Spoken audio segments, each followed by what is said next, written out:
Well, for my very first YouTube video, I thought I would give the very practical advice about what it was like getting through the Croatian border during COVID, coming from a high-risk country, the US. So today is August 15th, and the US lifted our global travel ban, I think a couple of weeks ago. Croatia did allow travelers, although those coming from high-risk countries such as the US, where I am from, have to either quarantine for 2 weeks or provide proof of a negative COVID test by PCR that is less than 48 hours old, and that's from the swab to the border crossing. So the good news is, as you can see, I am here. I'm in Split right now, or just outside of Split.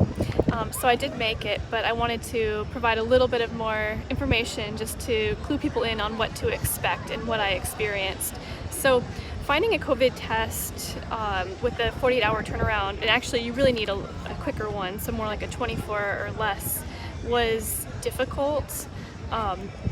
In New York, I happened to be in New York City, so I called 311. They let me know about a COVID Express link, and I was able to find a test that had a turnaround of 4 hours, which is unbelievable for PCR. Make sure that you don't do the rapid COVID tests that aren't PCR, because that's not accepted. So that's pretty important to note. And so I printed out everything. You also have to fill out a form before you can go into Croatia. Print out the documentation that you filled it out, and getting through customs was actually, or immigration was actually quite easy. So I gave them my passport. I tried to give them the form. They said, nope, that goes to the next guy. And then they asked for the test. So I gave them the printout. They inspected it for about a minute, trying to find the location where I got the test. And so I ended up having to go into my email and letting them know the location where I took the test. And I just pointed to the logo, and they seemed to be okay with that. Then they said they were going to keep the handout and I could go on my way, and they stamped my passport.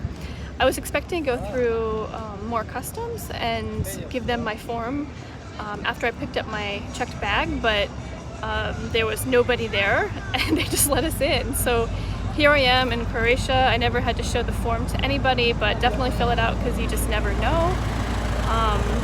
And the vibe here, it's only been less than an hour.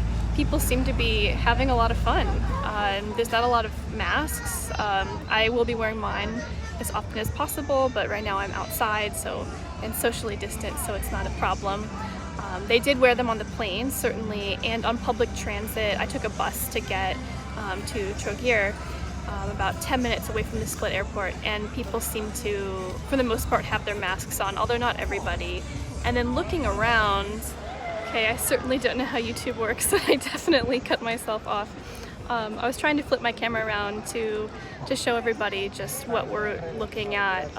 Really no masks. People are social distancing a little bit, but not really. Nothing like in San Francisco or New York or Seattle, the cities I've been in since the pandemic started. So, you know, I checked the I guess incidents, and they're doing pretty well here as of now, and so I'm going to be cautious, be careful, be respectful. But it's a nice feeling to kind of get out of the doom and gloom of the US for a bit. So I'll try to update if any more information comes along, but if you're thinking about traveling and you're willing to do so safely and respectfully, I think it actually could be a pretty good time. A lot of places are really dependent on tourists, so coming out and spending your money and doing it in a way where, again, getting tested first, being respectful of the rules and regulations, etc. But people seem to be pretty happy to have me here, even though I'm an American and from sort of the cesspool of COVID for the world. So hopefully this was helpful. Safe travels to everybody, and if you're not traveling anytime soon, enjoy the planning process. That's always half the fun. If you found this helpful and you want to follow me along on my year of travel, you can find me on Instagram. I'm at brook.meets.world. And yeah, I'm gonna do my best to post as much as I can on there, and then hopefully post on some YouTube as well, any tips and tricks and things that I find out along the way.